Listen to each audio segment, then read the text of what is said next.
ஆயர்பாடி கண்ணா, ஆயர் குலத்தை காக்கும் கண்ணா, உன்னன் பொற்பாதம் வணங்கி யாதவர்களின் மறைக்கப்பட்ட வரலாற்று பகுதியில் இன்று நாம் பார்க்க இருப்பது இந்துக்களின் பாதுகாவலன் யாதவ மன்னன் மாவீரன் சத்ரபதி சிவாஜி யாதவ். 17ஆம் நூற்றாண்டின் தொடக்கத்தில் ஏற்பட்ட மராட்டியர் எழுச்சி தென்னிந்திய வரலாற்றில் ஒரு முக்கிய நிகழ்வாகும். டெல்லி சுல்தானியரின் ஆட்சியை எதிர்த்து நின்று இந்து சமயம், இந்து தர்மம் என்பவற்றை தென்னகத்தில் பாதுகாத்தவர்கள் மராட்டியர்கள். இதற்கான அடித்தளத்தினை இட்டுக் கொடுத்தவர் மன்னர் சாஜி பான்ஸ்லே ஆவார். இந்த வரிசையில் மன்னர் சிவாஜியும் தனக்கென ஒரு தனி இடத்தை பிடித்துள்ளார். மராட்டியர் மன்னர்களின் தலை சிறந்தவராக சிவாஜி யாதவ் மராட்டியர்களின் எழுச்சிக்கும் வளர்ச்சிக்கும் காரணமாக அமைந்திருந்தார். இதனால் தான் வரலாற்று ஆசிரியர்கள் மகாராஷ்டிரா நாட்டை உருவாக்கிய பெருமை மன்னர் சிவாஜிக்கே உரிதாகும் என கூறுகின்றனர்.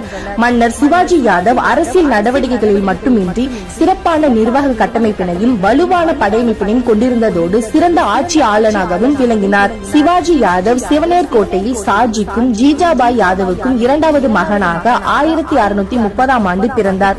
அன்னையின் அரவணைப்பிலே இளமை பருவத்தினை கழித்தார். ஒரு சீரிய இந்துவாக உருவாகிய சிவாஜி தந்தையின் இறப்பினை தொடர்ந்து ஆட்சி பீடம் ஏறினார்.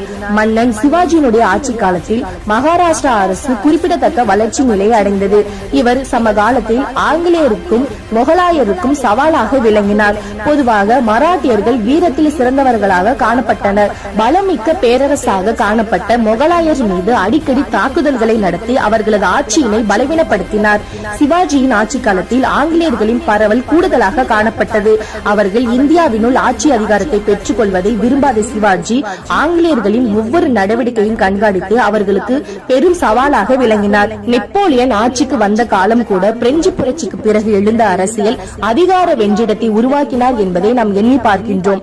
ஆனால் சிவாஜியோ வலிமையானதும் நிலையானதும் உலகில் மிகப்பெரிய பேரரசுகளில் ஒன்றாகவும் இருந்த முகலாய பேரரசையும் அதே நேரம் தனக்கான சுல்தான்களையும் எதிர்த்து போராடி சத்ரபதியாக உயர்ந்தது உலக வரலாற்றில் இணையற்ற ஒரு செயல் என்பதாகவே நாம் அறிகின்றோம். இந்த கட்டுரையில் மிக முக்கியமாக குறிப்பிடுவது என்னவென்றால் மாமன்னன் சிவாஜி யாதவ் எந்த அளவுக்கு மத சகிப்பு தன்மையும் பிற மதங்களை மதிக்கும் பண்பும் பிற மதங்களுடன் நல்லிணக்கம் காட்டுபவராக இருந்திருந்தார் என்பதை பற்றியாகும்.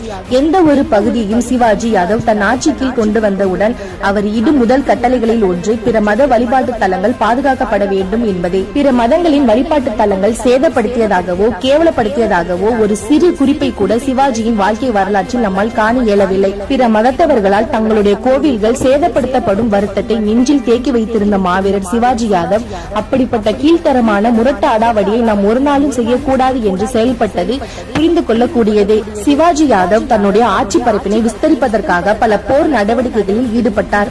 அந்த வகையில் 1646ஆம் ஆண்டு பீஜாப்பூர் சுல்தான் அடிசாவில் தேர்னா கோட்டை, 1647ஆம் ஆண்டு இபரந்தா கோட்டை, 1656ஆம் ஆண்டு ஜாவாலி போன்ற இடங்களையும் கைப்பற்றினார். அங்கே பிரதாப்கர் என்ற கோட்டையினையும் தன் வழிபாட்டு கடவுளான பவானிக்கு ஒரு கோவிலை கட்டினார். மேலும் 1659ஆம் ஆண்டு பூனா, இசதாரா மாவட்டங்களுடன் பல புதிய இடங்களையும் கைப்பற்றினார். 1664ஆம் ஆண்டு கோவாவில் ஒரு பகுதியை தன்னாட்சியுடன் இணைத்துக் கொண்டார். இவ்வாறு 1670ஆம் ஆண்டு முகலாயரின் பல பிரதேசங்களை தன் ஆட்சியின் பரப்புடன் இணைத்துக் கொண்டார். சிவாஜியின் ஆட்சி பரப்பு வடக்கே ராம் நகரில் இருந்து தெற்கே கார்வார் வரையிலும், கிழக்கில் பக்லானாவில் இருந்து மேற்கில் சதாராயி, கோலாலம்பூர் முதலிய மாவட்டங்களிலும் தனது ஆட்சி பரப்பினை விஸ்தரித்தார். இருப்பினும் அதனை தெளிவாக கூற முடியாது. ஏனெனில் தொடர்ச்சியான போர் நடவடிக்கைகளினால் ஆட்சி பரப்பு அடிக்கடி மாற்றிக் கொண்டிருந்தது. 1674ஆம் ஆண்டு ஜூன் 6ஆம் தேதி தன்னை ஒரு மகாராஜாவாக மாற்றிக்கொள்ள விரும்பிய சிவாஜி யாதவ் சத்ரபதி மகாராஜா என்ற பட்டத்துடன் முடிசூட்டிக் கொண்டார். இவ்வாறு அரசியல் உலகில் துணிச்சலோடு கண்ட பல வெற்றிகளுடன் சிறந்த நிர்வாக கட்டமைப்பினையும் ஏற்படுத்தினார். நம் குல மராட்டிய மன்னர் சத்ரபதி சிவாஜி யாதவ் பற்றி அனைவரும் அறிந்திடுவோம். ஆயர் குல வரலாற்றை காட்டிடுவோம். போற்றுகிற யாதவர் குலம் என்றும் சத்தியத்தின் வழிதானே யாதவர் மனோ. எக்குளம் போற்றுகிற யாதவர் குலம் என்றும் சத்தியத்தின் வழிதானே யாதவர் மனோ. ஓடி ஓடி உழைச்சிருக்கும் உயர்ந்த இனம் என்றும் உண்மை நெறி தவறாது எங்க மனோ.